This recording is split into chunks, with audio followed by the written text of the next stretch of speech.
మనం కష్టపడి చేసే జాబ్ తో పాటు మన సేవింగ్స్ అండ్ మన ఇన్వెస్ట్మెంట్ బాగా ఇంక్రీజ్ అవ్వాలి అంటే అదేదో సినిమాలో చిరంజీవి రజనీకాంత్ మూవీస్ లో చూపించినట్టు వాళ్ళు సైకిల్ తొక్కి ఆ తర్వాత నెక్స్ట్ కార్లోకి వచ్చి ఆ తర్వాత పెద్ద పెద్ద బంగ్లోస్ ఆ తర్వాత పెద్ద పెద్ద ఫ్లైట్స్ తర్వాత వెనక అసిస్టెంట్స్ రియల్ లైఫ్ లో అలా ఉండదండి. అలా అని బాగా కష్టపడే వాళ్ళంతా రిచ్ అయిపోతారు, బాగా కష్టపడే వాళ్ళందరికీ బెటర్ ఇన్వెస్ట్మెంట్స్ బెటర్ సేవింగ్స్ అవుతున్నాయి అనుకుంటే చాలా హార్డ్ వర్క్ చేసే వాళ్ళందరూ రిచ్ గా ఉండాలి కదా.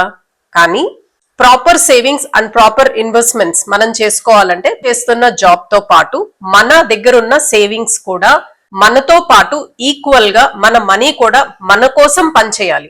మనీ మన కోసం ఎలా పనిచేస్తుంది అంటారా, దాన్నే స్మార్ట్ మనీ అంటారు. మన దగ్గరున్న సేవింగ్స్ ని ప్రాపర్ ప్లేస్ లో ఇన్వెస్ట్మెంట్ చేసుకుంటే మనం హాలిడేలో ఉన్నా సాటర్డే సండే రెస్ట్ తీసుకున్నా వర్క్ చేయకపోయినా మన మనీ మన కోసం వర్క్ చేస్తా ఉంటది. స్మార్ట్ గా ఇన్వెస్ట్ చేయటం అంటే ఎక్కడ మన అమౌంట్ ని ఇన్వెస్ట్ చేసినా ఇన్ఫ్లేషన్ కన్నా ఎక్కువ రిటర్న్స్ ఇవ్వాలి. కరెంట్ మనకి ఇండియాలో ఇన్ఫ్లేషన్ ఒక 6% లో రన్ అవుతుందండి.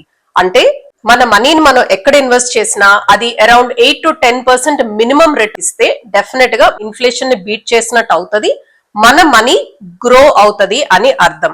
ఓకే, మోర్ దాన్ 8% రిటర్న్ రావాలంటే ఏ ఫీల్డ్స్ లో ఆ రిటర్న్స్ వస్తాయి? ఫస్ట్ థింగ్ మనకు గుర్తొచ్చేది stock market. Stock market invest చేసుకుంటే మనకి అరౌండ్ 15% వరకు రిటర్న్ వస్తుంది. కానీ అందులో ఒక క్లిక్ ఉంది.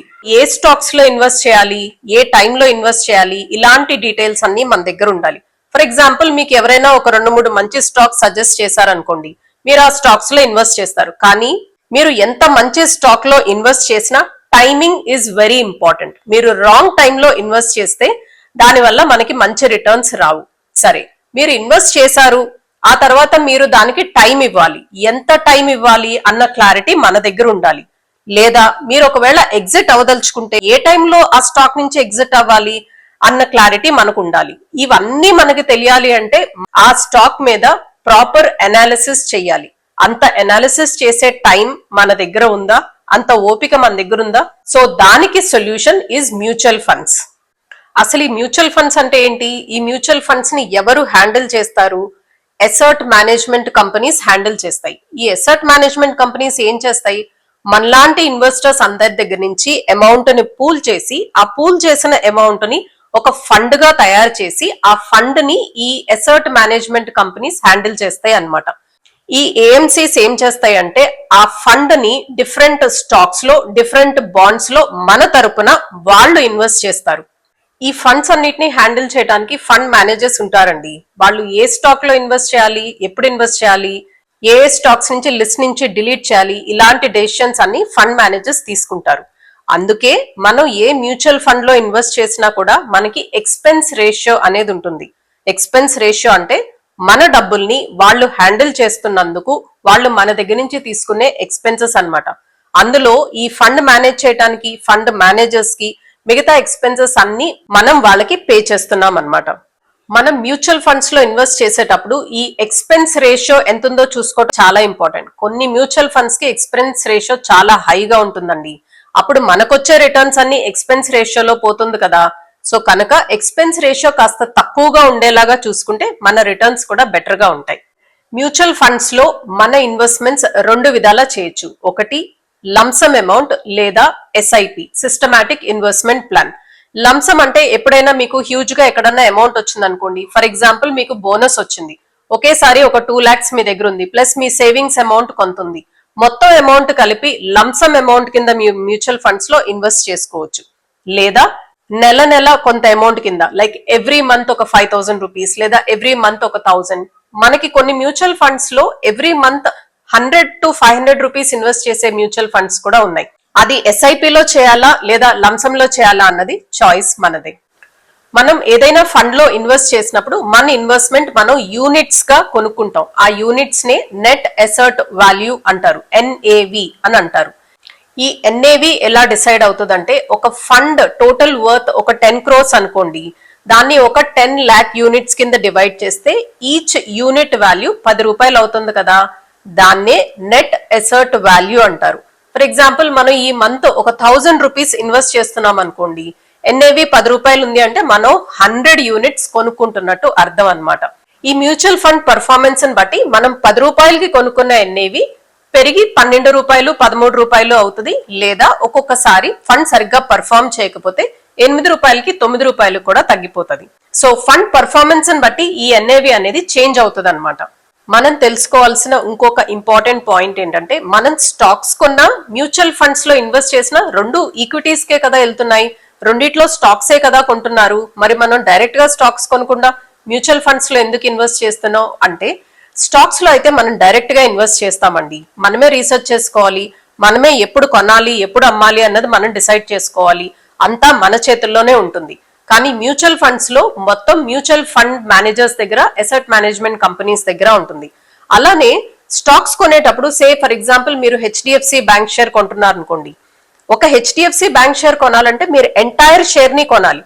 అదే మ్యూచువల్ ఫండ్స్ లో అయితే ఒక స్టాక్ లో కాకుండా వాళ్ళు డిఫరెంట్ స్టాక్స్ లో ఇన్వెస్ట్ చేసి ఫుల్ లంసమ్ అమౌంట్ గా తీసుకుంటున్నారు. కాబట్టి మనం ఎన్ఏవి రూపంలో ఇన్వెస్ట్మెంట్ చేస్తున్నాం. కాబట్టి వాళ్ళు లిస్ట్ చేసిన 10 స్టాక్స్ 20 స్టాక్స్ ఎన్నుంటే అన్నిటిలో మనకి కొంత బాగా ఉందని, ఆ స్టాక్ బాగా పర్ఫార్మ్ చేస్తే అది మన ఫండ్ మీద కూడా డిఫరెన్స్ చూపిస్తుంది.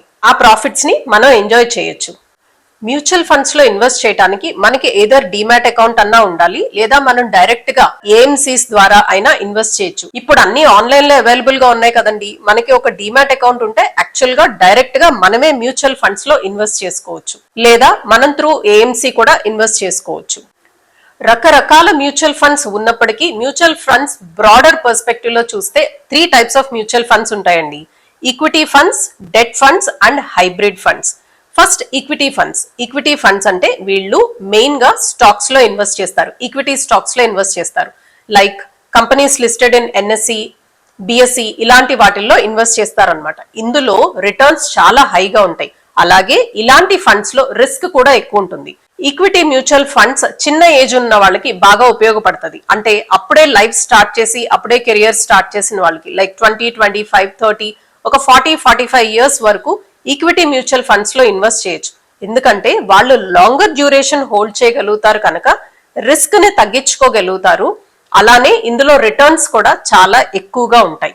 Second one is debt mutual funds. ఈ డెట్ మ్యూచువల్ ఫండ్స్ స్టేబుల్ గా ఉండే సెక్యూరిటీస్ లో మాత్రమే ఇన్వెస్ట్ చేస్తాయి. అంటే government bonds, corporate bonds, treasury bills ఇలాంటి వాటిల్లో ఇన్వెస్ట్ చేస్తాయి. ఇందులో రిస్క్ చాలా తక్కువ ఉంటుంది, రిటర్న్ కూడా తక్కువగానే ఉంటుంది, కానీ ఇవి స్టేబుల్ గా ఉంటాయి. ఇది యూజువల్ గా రిటైర్మెంట్ కి దగ్గరగా వచ్చిన వాళ్ళు, రిటైర్ అయిన వాళ్ళు ఇలాంటి ఫండ్స్ లో ఇన్వెస్ట్ చేస్తారు. బికాస్ రిటైర్మెంట్ ఫండ్ ఇన్వెస్ట్ చేసే వాళ్ళు ఎక్కువ రిస్క్ తీసుకోలేరు కదా, సో వాళ్ళకి ఇది బాగా సూట్ అవుతుంది. అలానే మీరు మ్యూచువల్ ఫండ్స్ ఏదైనా ఒక గోల్ పెట్టుకుని ఇన్వెస్ట్ చేసుకుంటున్నారు అనుకోండి, సే ఫర్ ఎగ్జాంపుల్ ఒక 2 ఇయర్స్ లోనో 3 ఇయర్స్ లోనో పిల్లల ఎడ్యుకేషన్ కి మీకు మ్యాండేటరీగా ఆ డబ్బులు కావాలి. సో మీరు ఈక్విటీ మ్యూచువల్ ఫండ్స్ లో పెట్టి రిస్క్ తీసుకోలేను అనుకున్నప్పుడు మీరు డెట్ మ్యూచువల్ ఫండ్స్ లో అమౌంట్ ఇన్వెస్ట్ చేసుకుంటే మీ ఆదాయం స్టేబుల్ గా ఉంటుంది, రిస్క్ తక్కువగా ఉంటుంది. Next one is hybrid funds. Hybrid funds అంటే కొంత పోర్షన్ ని ఈక్విటీ ఫండ్స్ లో, కొంత పోర్షన్ ని డెట్ ఫండ్స్ లో ఇన్వెస్ట్ చేస్తారు. ఇందులో మీకు రిస్క్ మోడరేట్ గా ఉంటుంది, అలాగే రిటర్న్స్ కూడా మోడరేట్ గానే ఉంటాయి.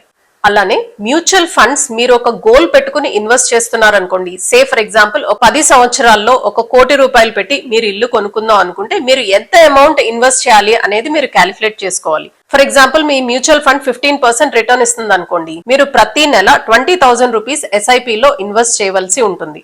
సో మీ గోల్ ఏంటి చూసుకొని దాన్ని బట్టి మీరు ఎంత ఎస్ఐపి పే చేయాలి అని క్యాలిక్యులేట్ చేసుకుంటే మీ గోల్ మీరు రీచ్ అవ్వగలుగుతారు. ఈ క్యాలిక్యులేషన్ మీకు మ్యూచువల్ ఫండ్ ఆఫీసెస్ లో రిలేషన్షిప్ మేనేజర్స్ ఉంటారు. మీరు వాళ్ళతో మీ గోల్ ఏంటి డిస్కస్ చేసినా కూడా ఎంత అమౌంట్ ఎస్ఐపి చేస్తే ఆ పర్టికులర్ టైం లోపు మీరు గోల్ రీచ్ అవుతారా అనేది వాళ్ళు మీకు హెల్ప్ చేసి చెప్తారు. అలానే మీరు ఏ ఫండ్ లో ఇన్వెస్ట్ చేస్తున్నా కూడా ఆ ఫండ్ పాస్ట్ పర్ఫార్మెన్స్ ఎలా ఉంది, ఆ ఫండ్ మేనేజర్ ఎలా పర్ఫార్మ్ చేశారు అనేది మీరు ఆన్లైన్ లో చెక్ చేసుకోవచ్చు.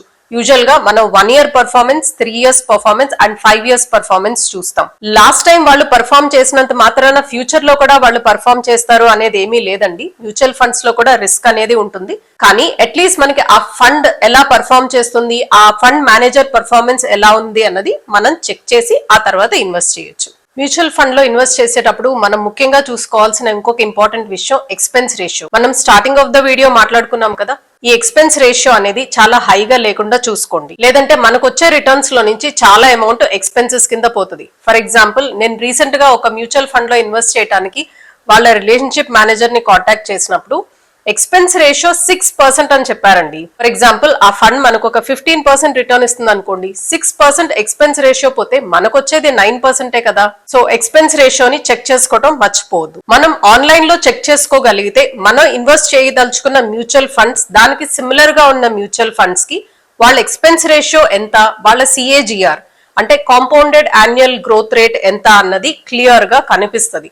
సో ఎక్స్పెన్స్ రేషియో తక్కువగా, సిఏజిఆర్ ఎక్కువగా ఉన్న ఫండ్ లో మనం ఇన్వెస్ట్ చేస్తే మనకి మంచి రిటర్న్స్ వస్తాయి. మన రిక్వైర్మెంట్ బేస్డ్ మీద చాలా మ్యూచువల్ ఫండ్స్, కొన్ని hundreds of mutual funds available గా ఉన్నాయండి. మన గోల్ ఏంటి, మన రిక్వైర్మెంట్ ఏంటి, మనం ఎంత క్విక్ గా ఆ అమౌంట్ వెనక్కి తీసుకోవాలి, ఆర్ ఎంత లాంగర్ డ్యూరేషన్ మన ఫండ్ మనం హోల్డ్ చేయగలము అన్న దాని బేసిస్ మీద మీ ఇన్వెస్ట్మెంట్ మీరు చేసుకోవచ్చు. ఈ వీడియో మీకు నచ్చినట్టయితే please comment, like, share and do subscribe to my channel. Thank you so much for watching. By by.